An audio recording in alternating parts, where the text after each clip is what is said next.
This is the Horse Radio Network. This is episode 92 of the Stable Scoop Radio Show on the Horse Radio Network. Competitive trail riding for a world record. Please support our sponsors as they make this show possible. Equestrian Collections brings the whole universe of equestrian shopping to your fingertips. Visit them at equestriancollections.com. And The Barnworks for all your equine marketing needs. Visit them at thebarnworks.com.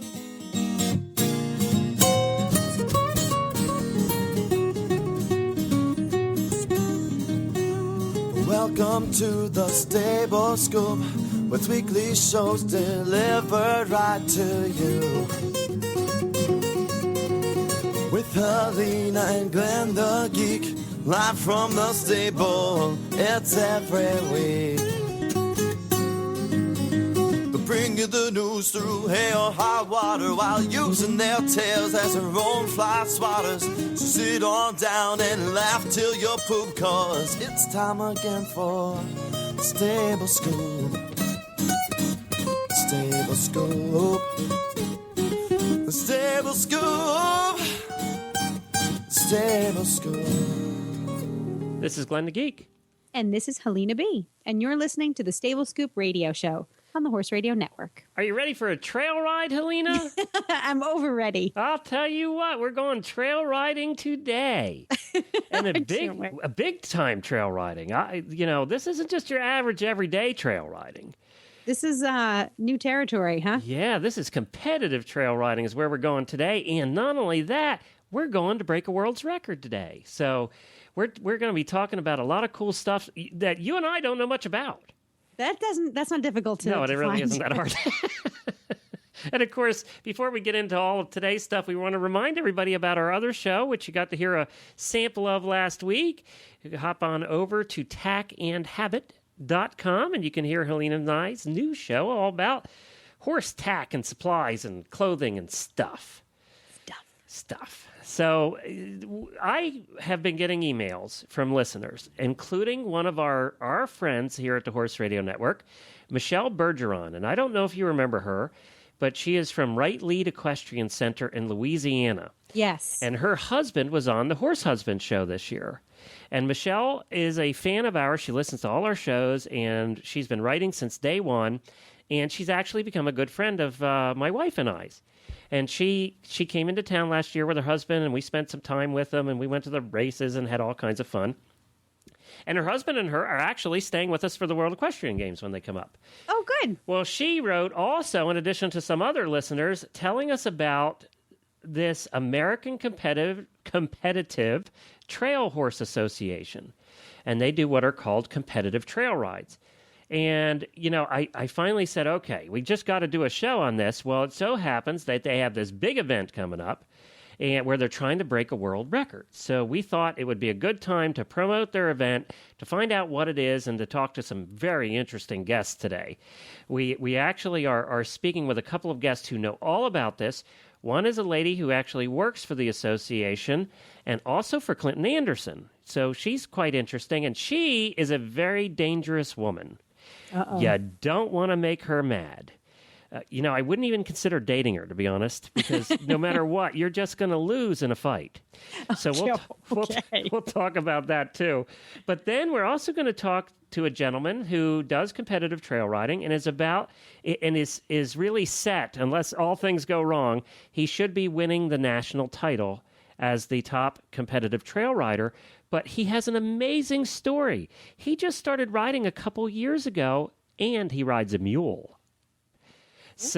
And he's about to win the national title. So there's just some fun, interesting guests for today, and we thank our friend Michelle Bergeron for stepping up and pushing me a little bit to do this.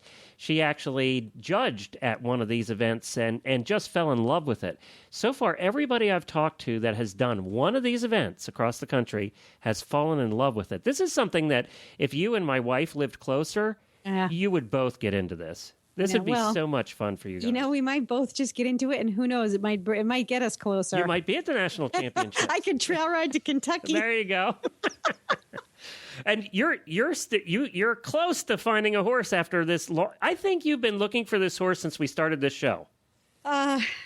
Since before we started the show. And by the way, we're on episode 92, which people means 92 weeks of horse hunting. Yeah, I know. Isn't that sad? But wait, I did find a little fellow that I love, and I'm arranging to take him home on a 2-week trial. Oh, good. So I need everybody to pray to the horse shopping gods for me. Pray to the veterinary gods, too. He's going to come home. I mean, I'm really excited. And talk about competitive trail riding. He is, I don't know if I want to tell people what he is until I show a picture of him. Like, it's kind of like. I heard this and I cracked up laughing. Oh, you did? Jen told you? Yes, I just laughed and said, I didn't even know they let those two breed.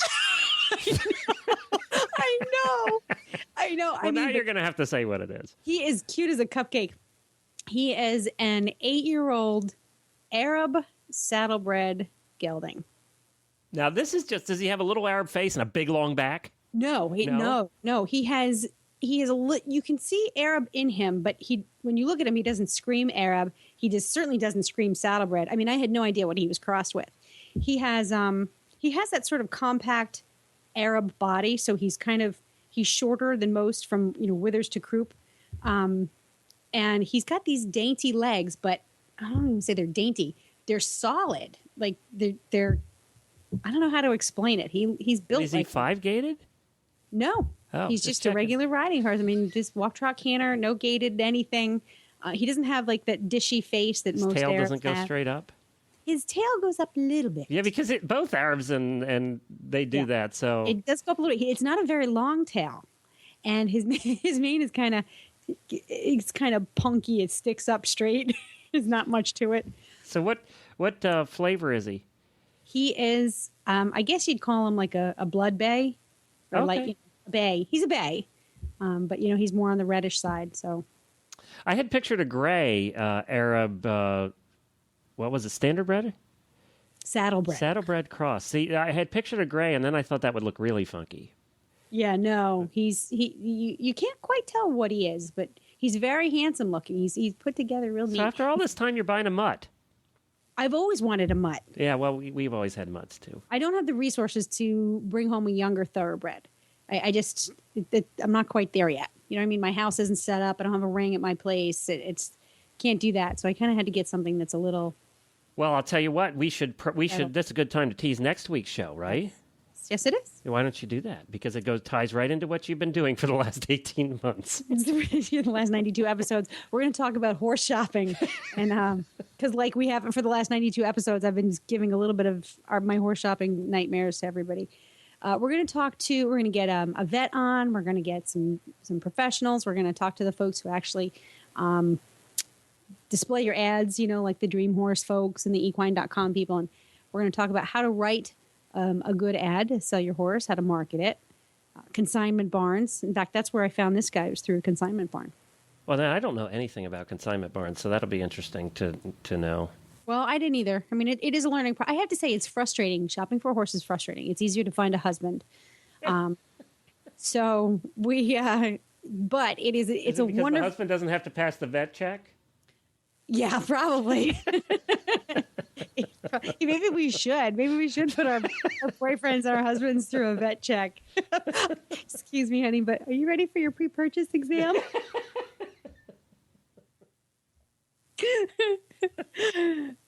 Or maybe because it's easier to divorce a man than it is to divorce a horse. Well, that's true sometimes, isn't it? Yeah. Yeah. Yeah. Well, we'll spend more time chatting about all that stuff, and we'll have lots of good information in next week's show. Hopefully, what we're attempting to do is make your horse shopping a little less lengthy than Helena's. That's the goal. So if we can get you to find a horse in under 92 weeks, then we've done our job. But we're not making any guarantees. That's right. I can just see an infomercial coming up. Find a horse in less than 92 weeks. And keep him. It's like those weight loss commercials. That's Lose 50 pounds in 6 weeks and keep it off. Only 16 easy payments of $19.95. That's $1,995. Plus shipping. If you can get them on the trailer. All right, I guess we better do a show. These poor guests are doomed today. Well, we have to do something first. I almost forgot. We have our Kathleen update. Our cross-country rider left last Friday. That's right, Kathleen Dodds. Yes, so Kathleen, our Dodds, we have to come up with a name for this every week. So you think on that. We need a clever name. But Kathleen Dodds, who's been on the show a couple times now, left from Washington State on her cross-country trail ride all the way. Speaking of trail rides, there's the ultimate one. I know. And she left on her journey last Friday, and I spoke with her friend Mary, who was on the last show that we had her on, and she gave us an update. She was there when she took off and took pictures that we're going to put on our show notes of her leaving on her trip, and she also has an update for us on how Kathleen's first couple days are going. So here we go. Well, hi, Mary, and welcome back to the Stable Scoop Show. Hi, Glenn. How are you? Good, and I think you and I, just chatting here, have come up with a name for this segment of our show, and that's Kathleen's Wild Ride. Yep, picture perfect. I don't know if that exudes confidence at all, but we're going with that. Kathleen's Wild Ride. So this segment we're going to update every week, either talking to Kathleen or yourself about her wild ride, and it has begun. Tell us about. It was last Friday. She set off. Tell us what that was like. Friday morning, we met out at the barn around 4:30 a.m., and for Oregon, it was a perfectly beautiful, warm, sunny day, which means it wasn't raining. Right. So it couldn't have been better.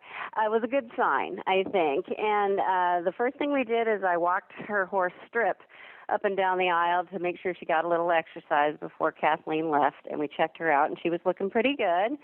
And the interesting thing was that Kathleen was very matter-of-fact, and she didn't show any signs of nerves, and you would have thought we were just going out on a trail ride. And it didn't take more than 10 minutes to load Mystic and get what we needed because she'd already packed up and was prepared to go. Well, let's remind everybody, Mystic is her horse that she's taking on this trip. And right. What is Mystic again? Mystic's an Appaloosa. Yep. Okay, a gray, right? Pardon me? A gray. Yeah, but she's just a crazy color. You'll see pictures of her, I think, won't you? Yeah. You took pictures of Friday's adventure heading out, and we'll post those in our show notes. Plus, we have a Facebook fan page called Kathleen's Wild Ride that everybody can follow as well. Yeah, you'll have to see the pictures of her. She's multicolored, and unfortunately, I'm colorblind, so I'm not the best person to ask about colors. Everything looks gray to me. But anyway, she's an interesting-looking horse. But it was Kathleen, me, and Alexis will be taking over all the training for Kathleen. So it was the three of us, and we drove out past Oregon City to a little town called Carver. And Kathleen had found this beautiful little white church that had a huge open field near the road.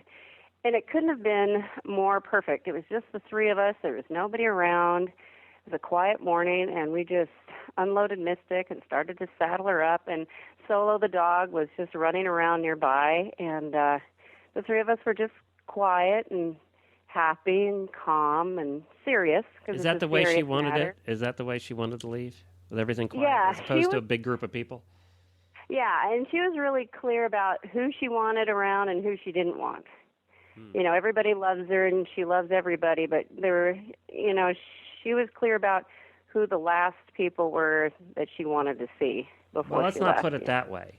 No, not that way, but she didn't, you're right. She didn't want the advice, she's like, well, the men are going to give me you need to do this and don't do that. And she didn't want the fatherly lecture from the guys. So it was like, I don't want them to take me because that's what I'm going to get. So I think she just wanted her girlfriends to take her out you can do this kind of a thing. So, so we just got her saddled up, and then she took a couple test drives in the pasture there with Mystic because she'd never had all those saddlebags on her before.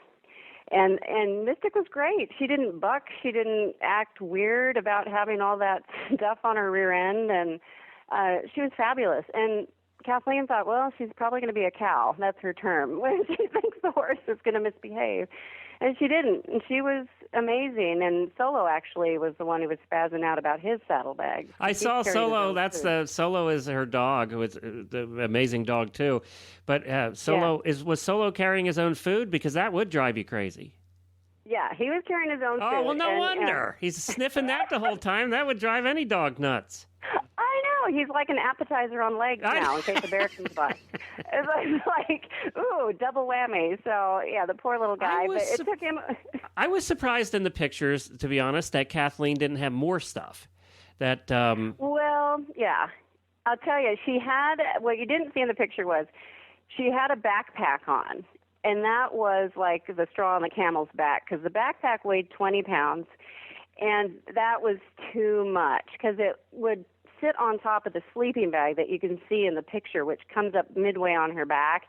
And it was too heavy for her, and it was an extra 20 pounds for Mystic. And so we took it off, took out an apple and a couple of breakfast bars and something else out of there. I can't remember. Loaded it into something else. And then Alexis took the backpack home. And she and her husband were going to drive back out Friday night to her first camp and try and refigure how to reload that stuff so she didn't have to carry that backpack.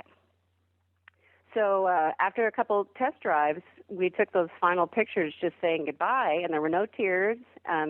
It was just, you can do this. I know I can, she said, and I love yous, and she was gone. And that part was like a movie. I mean, she just left, and that was it. And by the time Alexis and I walked to the road, which wasn't that far, I mean, less than 50 yards, you couldn't even see her. And they walked so fast, and that's when Alexis turned to me and she said, see, 30 miles a day for a horse is nothing. Because they were gone. You couldn't even find them anymore. And the dog stayed right, behind the horse, and that was perfect. So that first day was really almost surreal. Couldn't even believe how perfect the whole thing started off anyway. So. Well, now we're recording this on Tuesday, the 18th of May. This is, 3 days after she's left. And have you spoken to her at all? Yeah, I spoke to her Sunday night after reading her blog update, which probably some of your listeners have done. And I got worried. It was like, what the heck? So I couldn't, not call her.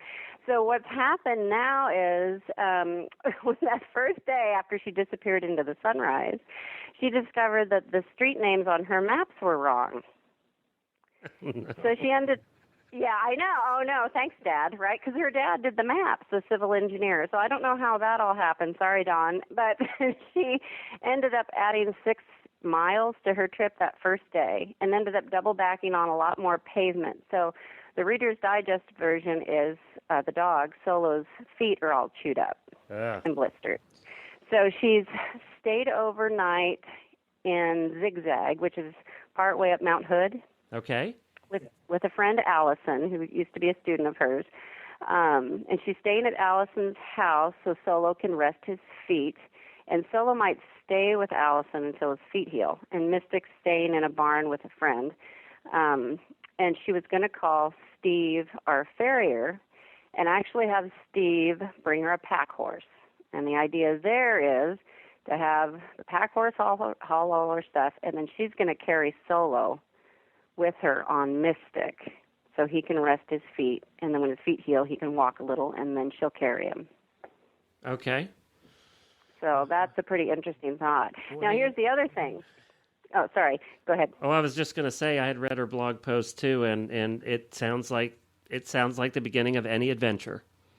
Yeah, where it changes. Yeah. And everybody could find her blog at youmightthinkthisischrazy.blogspot.com, and pretty much we all do. But it's the first couple days give you an idea of what she's going to be in for. Right. And then the snow route, her route was all snowed in, too. Right. So that was the other change, yeah. So she's going to kind of frog hop from ranger station to ranger station, from tiny town to tiny town now, because she can't use any of her maps, is what she's figured, because it's all snowed in. So she was going to go to the Sandy Ranger Station yesterday and have them give her an accurate snow level count and a clear trail, and then just do that from one town to the next. So that's the plan. Well, and apparently, one of the things we talked to her about both times we had her on the show was, and this is Helene and I, our belief anyway, is that one of the cool things that was going to happen to her on this trip is the people she was going to meet. And she's already said that in that first blog post. Yeah. Yeah. Is it Well, she met a really nice man who helped her charge her phone on the trail. So outside his house, he was in his garden, and she asked if she could charge her phone at his house, and he said sure. And so yeah, she's met a lot of nice people already. Well, that's terrific. And you can find out more about her a couple places. First, we'll post the leaving pictures on our show notes at stablescoop.com, episode number 92.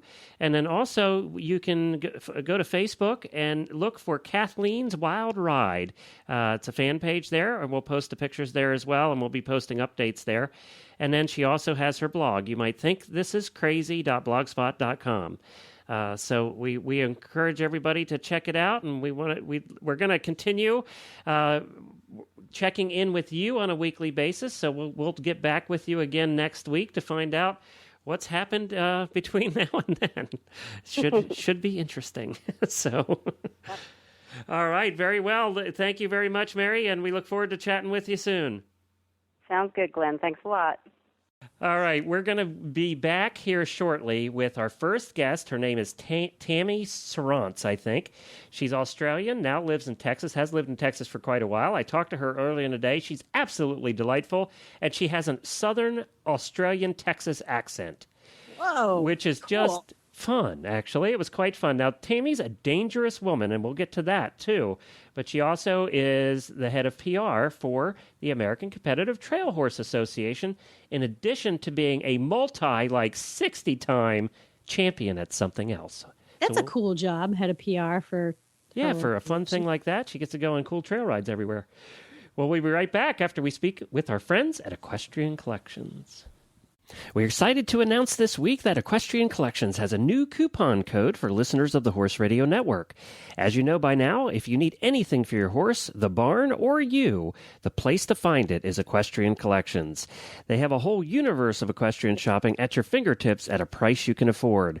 And now you can get $10 off your next order of $120 or more by using the coupon code 10DISCOUNT at checkout. That's the numbers 10, followed by the word discount at checkout to get these fantastic savings. All of us at the Horse Radio Network would ask you to stop by equestriancollections.com the next time you need anything horsey and give them a shot. That's equestriancollections.com. Well, hi, Tammy, and welcome to the Stable Scoop Radio Show. Hi. You're doomed today, let me tell you. We are in a rare form today.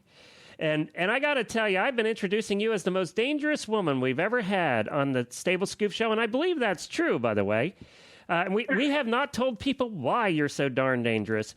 And we have not said anything about why you're dangerous, so I'm sure that imaginations are running wild. But let's just tell people, I was on your website, and I must have counted 60 championships that you've won. There's at least 60 on there. You are one of the most accomplished at your sport. This is like that old TV show, Helena, that was on back at What's Your Line or something. What was that called? What's My Line? What's My Line? Yeah, it's sort of like they have to guess. I don't want to guess. What's that? Tell them. It's an American show, yes. He must have been American because I got no idea. A little older than you, too, there, Tammy. So we're the old people of this group. Hey, so tell people what you are a champion in. I am a multiple world and national mounted shooting champion. Which means you shoot guns very accurately. I do. I shoot 45 caliber single action pistols plus rifle. There's a rifle event that I also compete in. So, now we're not talking 22s here, Alina. We're talking 45 caliber pistols. I want to know what she's shooting at. Her boyfriend. We are actually shooting at 10 targets laid out across the arena. There's about 65 different patterns, so you never know what you're going to shoot until the day of the competition. But they're actually balloons. They're on target poles. So there's 10 of them scattered throughout the arena. And you have to ride around really fast and shoot them? Is it timed? It is timed, but that brings up a really good point because there's a fine line between going too fast and hitting all your targets because every time you miss a target, it's 5 seconds. So you may go have a smoke and run, but if you can't hit anything, it doesn't mean anything. There are so many jokes here, Helena, that I'm just passing up. Glenn, you got to stop for a minute because I'm really interested in this particular sport. All right, so just put a pipe in it for a minute. Okay, so you I'm guessing that you're primarily in Western tack, yeah? Or exclusively Western tack. Mm-hmm. And it takes place in an arena? It is, yep. Okay. And do you start, as you're moving, do you move in circles? Do you move in a straight line? How fast it varies. Do you go? We go, well, it depends what level you are, but we're all trying to go as fast as we can. There's some patterns that can be run in about a 10-second mark. By the time you shoot 10 targets, change your guns, turn the barrel, and come home, it's nothing to run a 10, 11-second pattern for the upper-level shooters. That means you're shooting like one a second. We are, and actually, I have witnessed myself a 7.7-second run, which was amazing. What? So you're limited by the speed of your thumb on that hammer, that pistol. How fast you can do that is how fast you can let your pony run. So you ride the pattern, and the patterns are different, and then you shoot while you're riding the pattern? Yep, that's right. Okay. The lower level people, they can trot through and slow lope through, and they're just learning. But once once you get higher up, it's there's nothing held back there. It's really exciting to watch. And how big is the arena that you ride in? It depends. The patterns are kind of more condensed if it's a small arena, but we can run in pretty much any arena. I've shot in Guthrie at the Lazy E Arena, and that's probably one of my favorite arenas. It's got fast dirt, it's really big, and it really lets you open your horse up. So I've had a lot of fun in Guthrie. Okay, so I have an important question. This is very important to me if I'm going to go watch this. How are you not hitting people in the stands? What you're shooting bullets, right? And I've been at a competition before when someone was around the corner at the concession stand and they were too scared to come out. That's serious. No, what we're shooting is straight black powder. There's not a projectile. There's no wax. There's no cornmeal or whatever people think. It is actually straight black powder. And the reason it's so projected with such force is that blank is crimped. So the pressure builds up, the primer's hit, the pressure builds up, and then that powder will go about 15 to 18 foot. But wow. Don't be deceived because it'll definitely put a hole in an aluminum can. I do that demonstration at my clinics just to tell people, hey, I understand they're blanks, but really, give them the attention they deserve because they can still don't be shooting at each other, huh? Right. Exactly. Okay. Yeah. Still firearms. Got to be careful. Well, this isn't even what the show's about, Helena. No, but it's very, first we got to understand why the sport behind it. Then we could make some jokes. All right. So no, what I mean is the show's not even about mounted shooting. It's about something completely different, but she's so fascinating. We're going to have you back and do a whole show on mounted shooting because I think. Can't we just make this one about mounted shooting? Because I'm so into it right now. I really want to learn about it. This might be something I want to do. Well, you know what, too? Helena's from the Northeast. She's not really into guns a whole lot. And I told her your story that you weren't either. So I wasn't either. I wanted nothing to do with it. But, I am such a competitive person, and I was more scared of losing than I was that pistol. So now let's get back to the dating part. So you're dating guys. Do you announce right up front that you could like kill them with no problem at all from 10 paces or 100 paces, or do you leave that to this like second or third date? I would probably leave that to second or third. I'm okay as long as they don't Google my name. Now, are you as good a shot on the ground, or do you have to be on a horse? No, you know what? I'm terrible on the ground. Really? I'm terrible, yeah. Because, I'm coming from Australia. We didn't have the opportunity to really, shoot any firearms a lot. So the first gun, I know my .45 pistol back to front, everything about it. But I don't know anything else about guns. I can play with my rifle. I've got my .22, but all the other pistols and that, I really don't have a good knowledge, and I'm really not that good a shot. I'm like, if I shoot 2 skeet in a row, I am very excited. All right, so the moral of the story is, if you're thinking about dating Tammy, you do not do a ride. Don't do it on horseback. You want to definitely do dates that are on the ground and get her drunk first, because she probably couldn't hit anything then. So, which is not a good thing. You really don't want a drunk woman who's not a good shot. Oh, that's playing true around, too. Even with. Oh my my co-host, the genius. All right, let's talk about what we're supposed to talk about today. We have you on because you represent the American Competitive Trail Horse Association, which is also a lot of fun, but probably not quite as dangerous. Now, tell us first, what is a competitive trail ride? How does it work?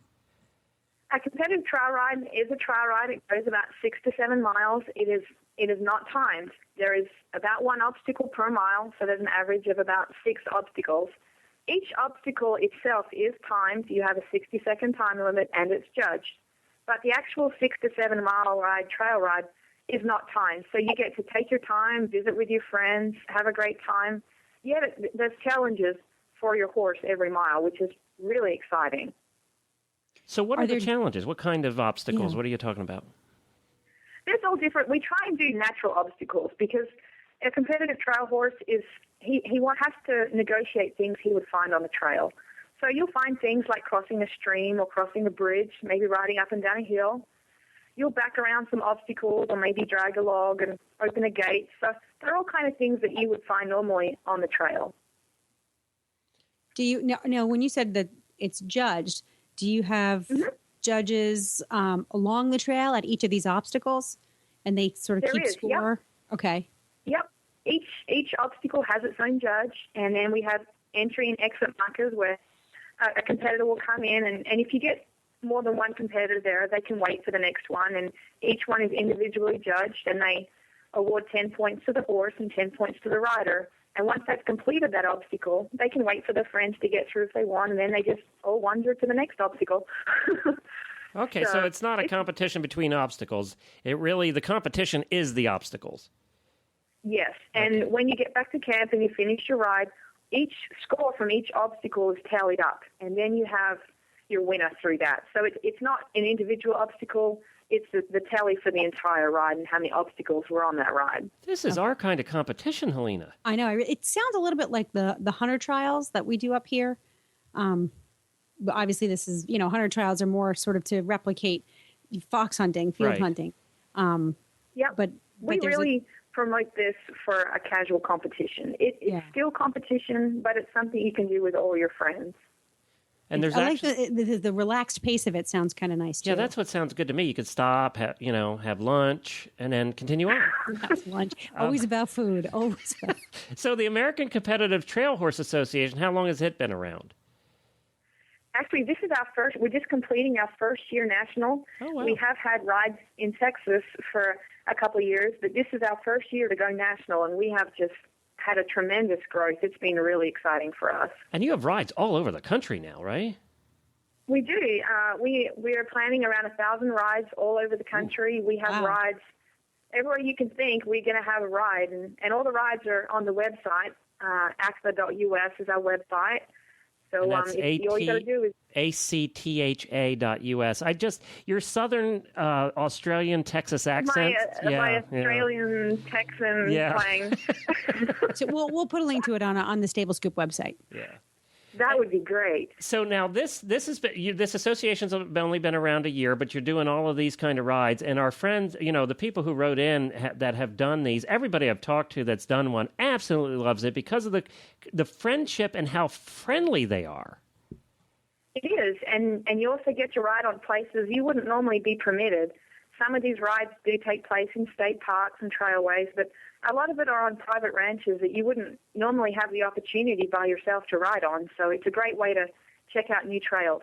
Well, and how did you get from shooting balloons at 1 a second with your big .45 caliber pistol to doing a casual, quiet, competitive trail ride?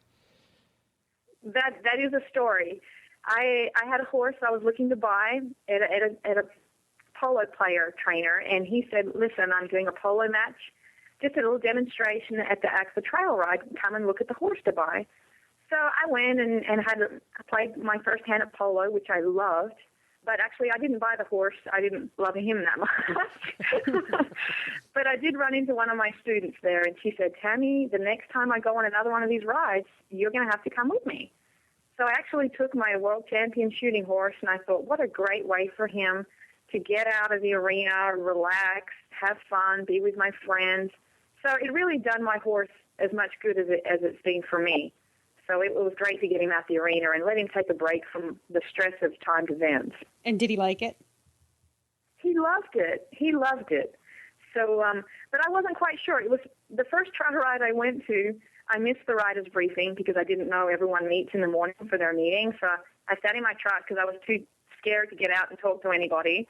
And This then, is a champion here. I know, but I was fish out of water, you know.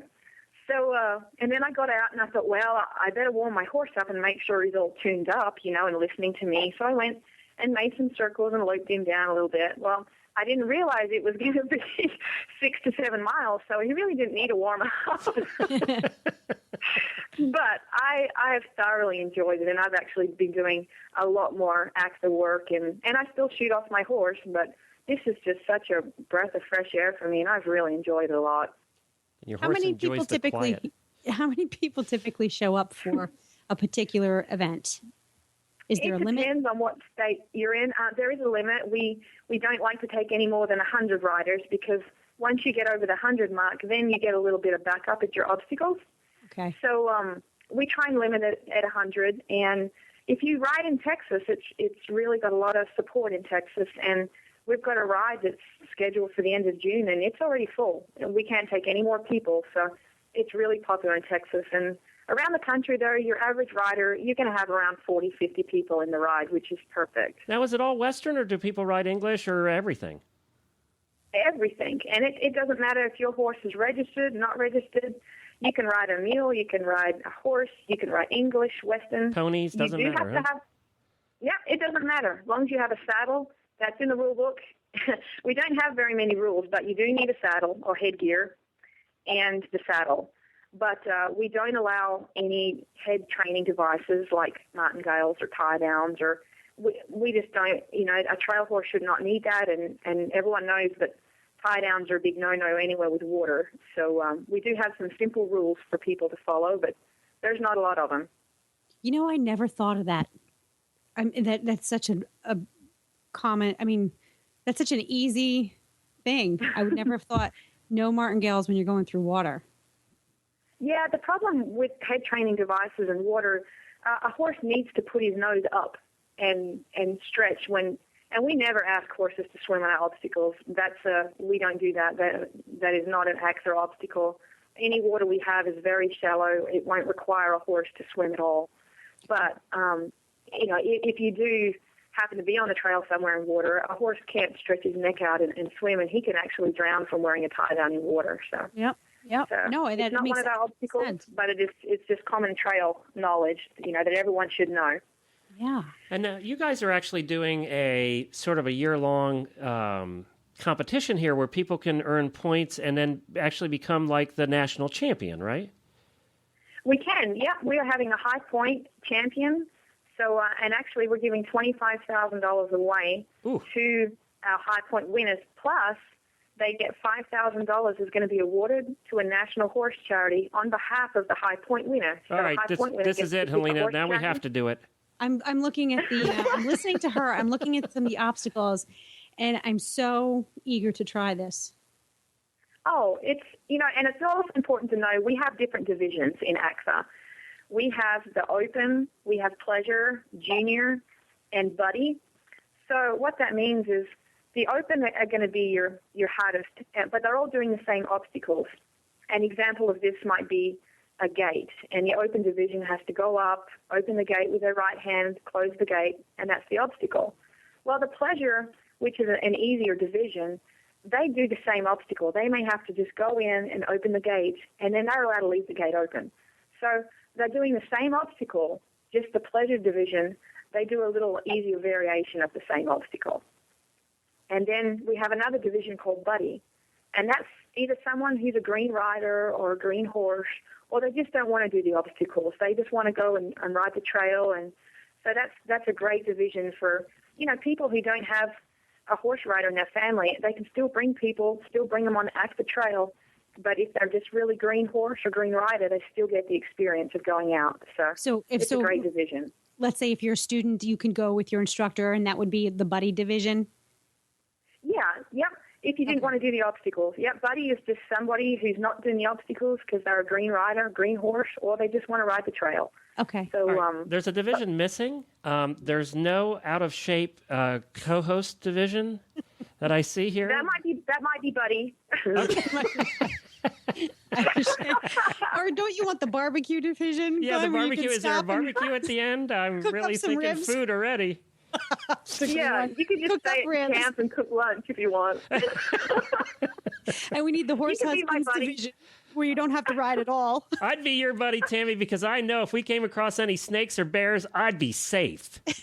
You know what's funny? I assisted in writing some of the rules, and I actually put a rule in there that firearms are not allowed on the trail. So, you don't know how hard it was for me to type those words into the system. Aw. But yep, so I had to take my gun off my saddle for my trail ride. That's one thing I did take off. I still go with you, Tammy. Now, Okay. Tammy, you have something that's very fascinating and fun coming up, and it's one of the main reasons that we wanted to get you on was to promote this a little bit. Tell us about the ride for the Guinness World Records attempt there. Tell us about that. That is great.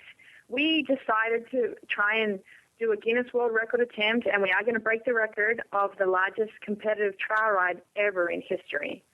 So that is going to be a lot of fun. That's June the 13th. Largest in So, what sense? The most number of riders? Yep, the most number of riders. Yep.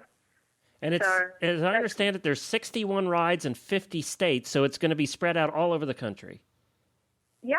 And you know what? I think we have 65 now. It's growing all the time, and they are pretty much in every state. So if you're in a state and all you have to do is go to the AXA website, click on the Guinness ride at the top, and that'll give you all the ride locations in every state. So there's going to be a lot of extra bonus prizes. Everyone's going to get a participation ribbon. Yeah, you We win can't money put doing everyone- this, Helena. Wait a minute. So you click on rides and locations? Yep. Or you can click on the Guinness, the banner at the top that says Ride for the Rescues, because all this money that we raise, we are giving to charity. And everyone Okay. who is hosting a ride is just really doing it to donate their own time. So we have a lot of wonderful volunteers out there Got it. who have, Okay. who have agreed to help us do this. And how many riders are you expecting that day? We are hoping to get into the thousands. So I think we need around 250 to break the record, and we've already done that. So we're expecting it to be really great. Oh, boy. There's one in Ipswich, June 20th. Oh, up where you used to live.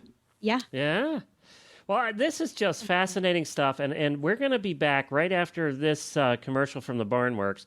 We're going to be back to speak with the guy who is set up now. I guess he has a couple more competitions, but he's really set up to be your first national champion, and he has a fascinating story, too. So we'll be right back after this commercial from the Barnworks. If you own a horse business of any kind, wholesale, retail, a stable, a training business, or you're a professional rider and need a new website, then it's time for you to call the Barnworks. The Barnworks will update that website of yours into the 21st century. You know, websites need updated every 2 to 3 years. How long has it been since you did yours? Speak to the Barnworks before you commit to anyone else. That is thebarnworks.com for all your website development needs. Well, hi, Bill, and welcome to the Stable Scoop Show. Hi. I'll tell you what, you are doomed. We got two wild women on this show with us today, and they are just having a good time talking about shooting and trail riding and adventures and breaking world records and everything. All right. Well, now tell us a little bit. You have a fascinating story. First of all, I have to ask you right now, see, you're not a woman, so I can ask you this. How old are you right now?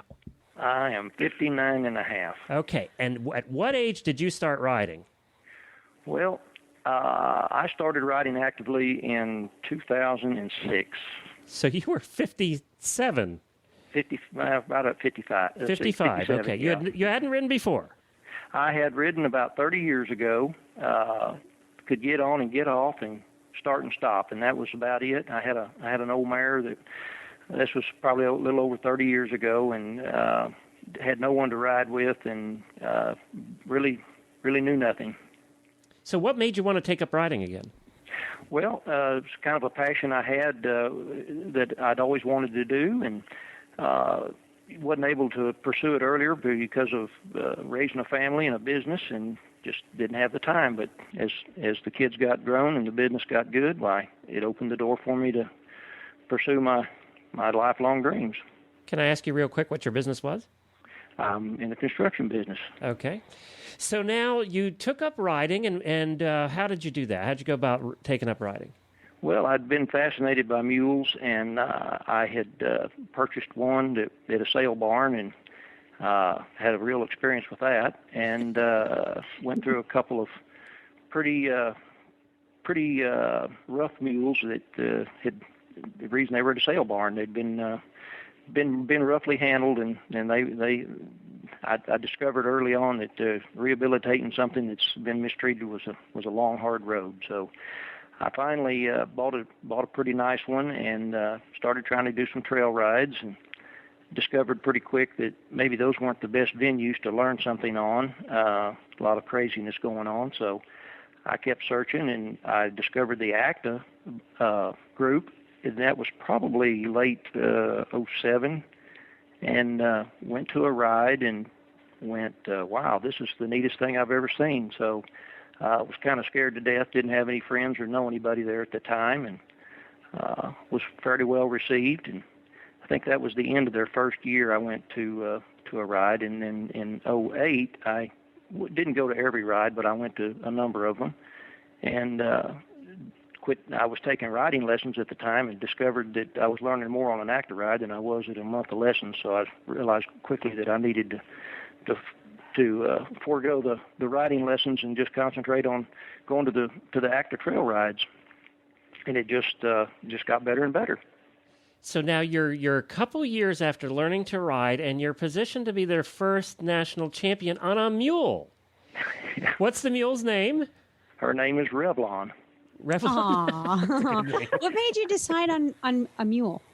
Why did you seek them out in the first place?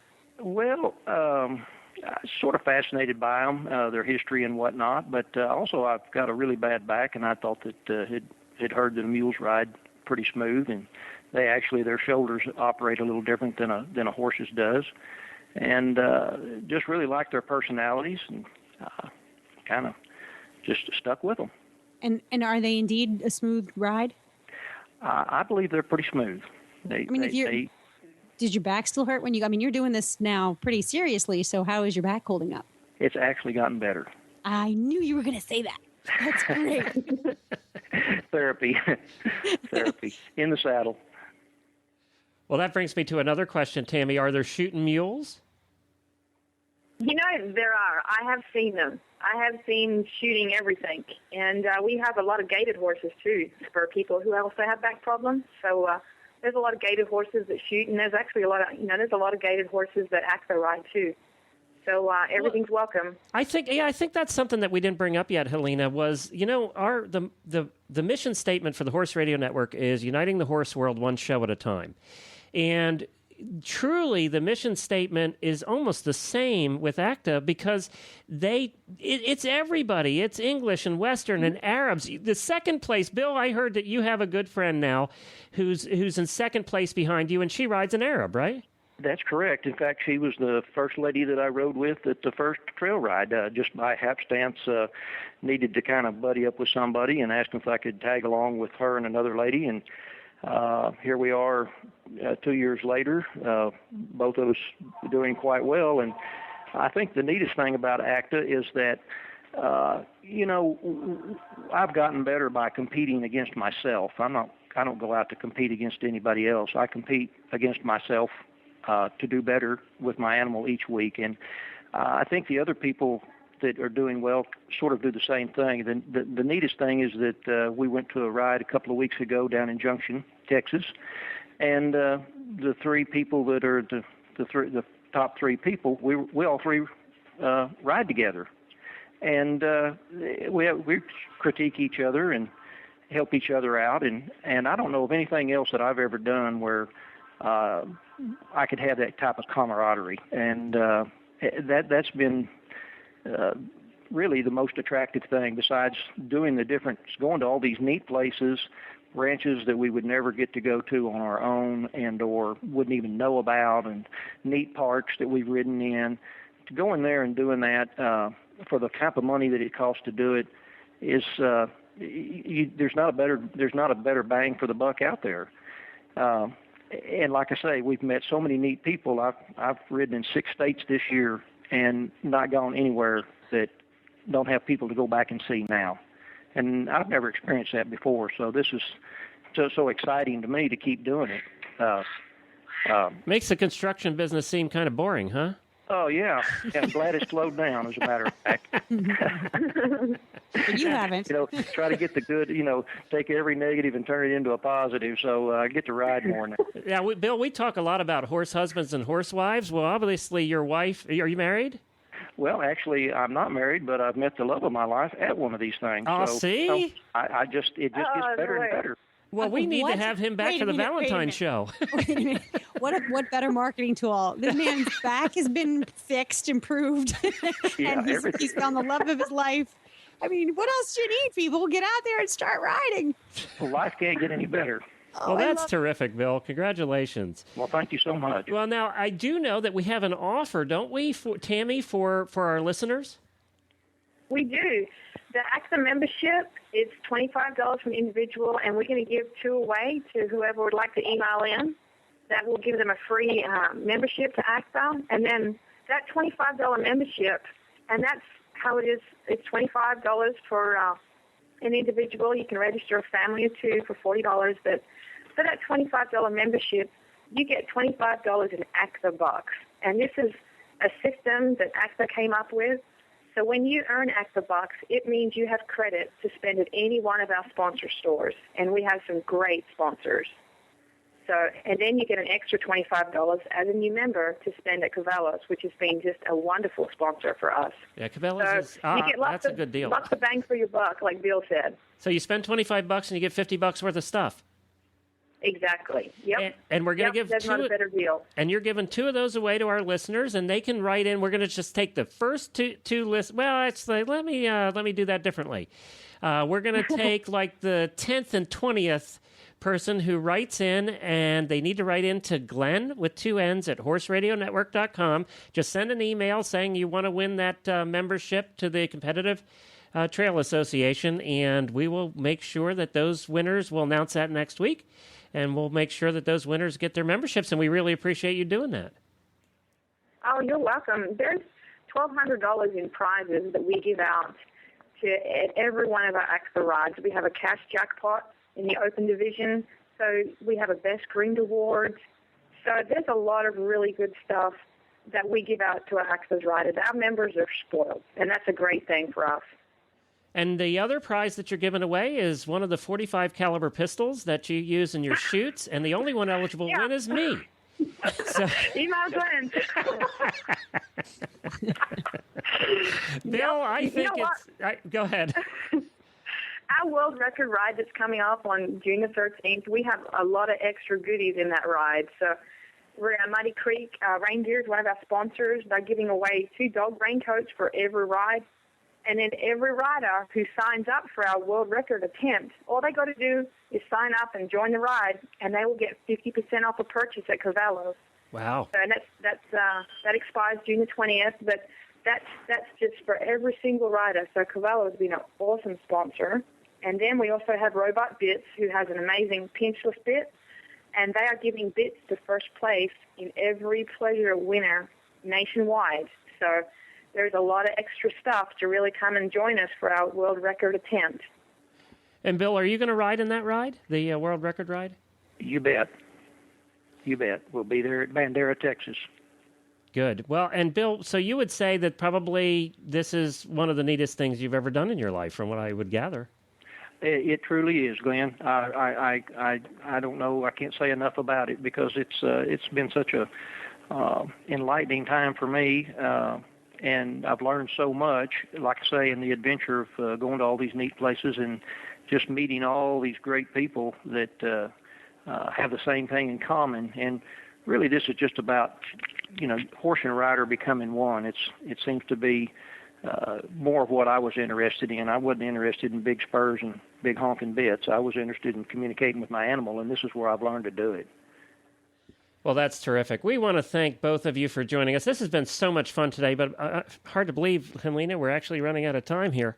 Yeah. I know, it's just so much fun, and I know that my wife and Helena will be doing this. They definitely this is what they've been looking for, and I think that I hope my wife doesn't go out and meet a guy, but as far as enjoying the rides, I hope she does that. But we do thank you both for being here with us today, and we wish you the best of luck in breaking the world record. And Tammy, why don't we check in with you after the ride? Do that, and then we're going to know how much we're going to raise for charity. We hope to raise over $100,000 and more for charity that day. And I think it's important to know that half of our net proceeds go to charities all the time. This is, we're not just doing a ride for the rescues for Charity June. We ride for the rescues every single act of ride. So this is a great way to help the horses who really need you. Well, terrific. And Bill, good luck on your mission here to be the first national champ and with that new girl you picked up. You bet. Well, thank you for the opportunity to be on your show. And I got to say something else. You make sure that mule beats that Arab. I will. All right, will guys. Do that. Well, wasn't that fun? I told you it would be fun. As I just said to you, I am more than anything else that we've learned on this show. I am dying to do the competitive trail ride, and there's two right here in Massachusetts coming up. So, and you're ready to go shooting. Well, shooting, yeah, I'd like to do the shooting part too. I don't know that I'll do it in an arena, but I could just see galloping across the countryside with a gun, shooting at stuff. I'm going to call your husband here and warn him that you're getting dangerous now. You know what? That might be the one thing that gets him interested in horses. It's true. If he knows his wife is out there with a pistol. It's true. I think that this is something I think I would enjoy doing. I'm not really into the competitive thing anymore. I've done that in my life. Mm-hmm. But this is low key. This is like have a good time between the obstacles, Yeah, but like Bill said, it could be as competitive as you want it to be if you want to compete against yourself. Right. It's right. However you want to wrap your mind around this particular event, that event is going to be it for you. So do you think they allow big black percherons that are 18 and a half hands? Why not? Because, that's what I like to ride. So why not? We have we have a lovely Shire mare here who could probably do it. We could lend you her. Okay. And, Tammy's shooting horse is probably perfect. She doesn't spook at anything. Well, that's one of the things that I think I'm eager to talk to Tammy about is how do you train a horse to accept that activity? And that's what she does for a living now. She actually trains horses, shooting horses and trail horses for people. And she does that for a living down there in Texas. That's a cool, I think that would be a very cool process to talk about. All right, well, we'll get her back on here very soon. Well, I do want to mention, that was fun. I do want to mention that we have our giveaway. Don't forget about that. We're not only are we giving away 2 ACTA memberships, which will just take the 10th and 20th email. So no matter when you're listening to this, drop me an email and you have a chance of winning. Send it to Glenn with 2 N's at horseradionetwork.com. We'll put a link to that in our show notes as well. But we also have our giveaway that's going on till the end of June where you can win one of the 3 World Equestrian Games official medallions that we're giving away. You could win a gold, a silver, or a bronze. Those are the ones that become collector's items every year at the Olympics and the World Equestrian Games. So we're giving away one of each of those. You can be one of 3 winners. All you have to do is stop by our website at stablescoop.com and click on the very large banner in the middle of the page with pictures of the medallions. These are very collectible, and it's over a $500 value. So stop over there to our website. And, of course, be sure to listen in next week as Helena just tells her woes. Oh, I sound so pathetic. I am so pathetic. Well, hopefully by next week, my woes will be over. Well, let's pray for that. And by the way, you're adorably pathetic. So, I am. Yes. I know. My husband might disagree with you. He would just say you're pathetic. I don't have to live with you, so I can say you're adorably pathetic. Exactly. I'm pathetic on the air. No, I'm adorable on the air. I'm pathetic at home. All right, you can find our show notes at stablescoop.com, and you can give us feedback. There's a contact link at the top of the website there. You can also follow us on Twitter at Horse Radio, and Helena at... Helena_BEE. And Helena, are you going to tweet if this horse thing gets finalized? Yes. In fact, I tweeted today because I was so excited to learn about the competitive trail riding thing. And then I'll tweet when I know whether or not my new friend Khalil is going to be a permanent part of our family. Oh, that's the name? Khalil? Yes, Khalil. Is it a boy or a girl? He's a gelding. Oh, okay. All right. Well, I was going to say the nickname could be Callie, but that won't work so well. They've been calling him Cal. But you know what? This is what I need to know. Because I've never actually bought a registered horse before. So if a horse has a registered name, can you change it? I think you can. I mean, I know I can change change the registry too, I think. I can change What his the barn heck name. registry is it for an Arab standardbred cross? It's an Arab saddlebred cross. Sorry, I keep getting that wrong. I don't know. He may be registered with some Arabian Mutt organization. Association? The Arabian Association.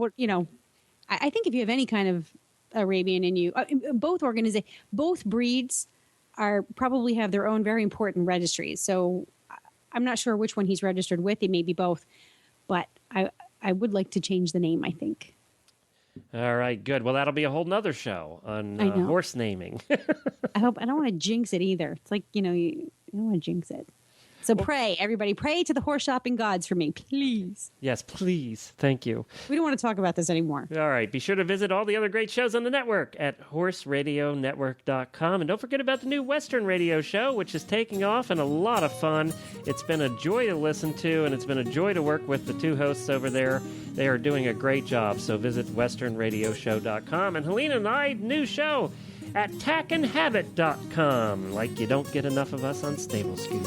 We're just going to give you more.